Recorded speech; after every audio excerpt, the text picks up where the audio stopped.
Hi there folks, and welcome to Economic Observations. Today is the 13th of June, and thank you so much for watching. I hope you are all well. It has been another week that has flown by, and I am sorry I am not as diligent as I should be. Well, let's see, the whole world is tumbling. Cryptos are taking a beating. Last I looked, crypto is almost under $21,000, or that's Bitcoin it is. And Ethereum, Litecoin, and all the rest are following. What a disaster.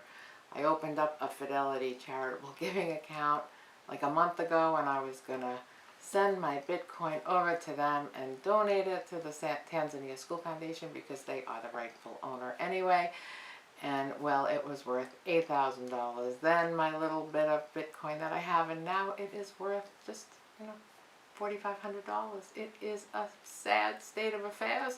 I also had the audacity to look at my 401k, and that is down 13%.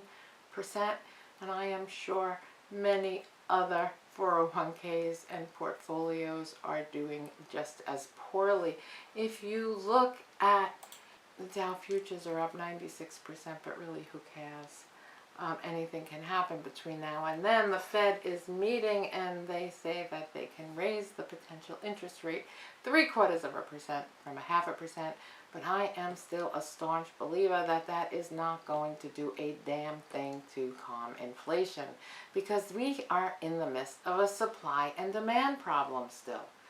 Our whole buying habits and everything has changed over the past year, and what was last year is no longer this year, and they can raise interest rates to infinity, and we are still going to have a supply and demand problem because we have a supply of the wrong things.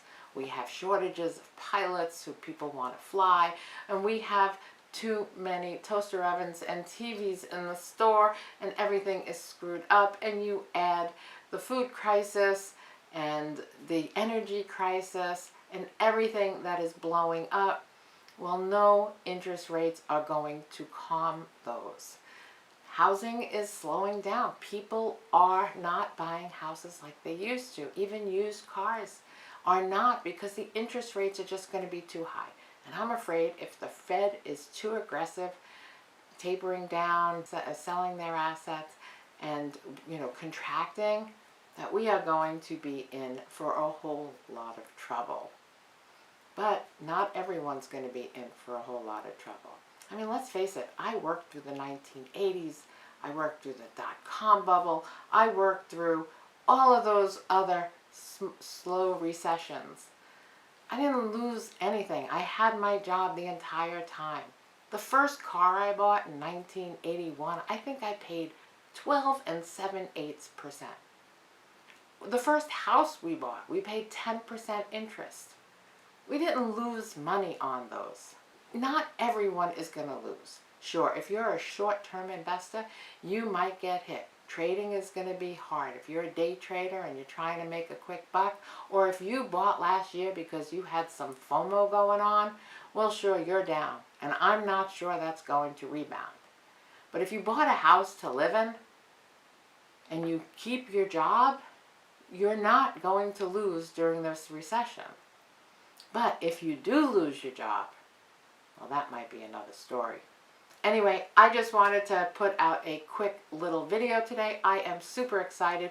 I just received an email from the National Geographic Immersive King Tut exhibit, where I was able to submit some Egyptian art that our artists have been doing in Tanzania to potentially put some artwork, not the original artwork, but prints and some other things in their gift shop, and they accepted some of them. And it's not only going to be in the gift shop in Boston, but it could be in the gift shop nationwide, and this could be huge for the Tanzania School Foundation, and it could be huge for our school in Tanzania. So we needed this more than ever. I'm going to be busier than ever creating prints, stretching paintings, getting it all together, because when you wholesale, you just don't sell one, you sell hundreds, and this is awesome news for us.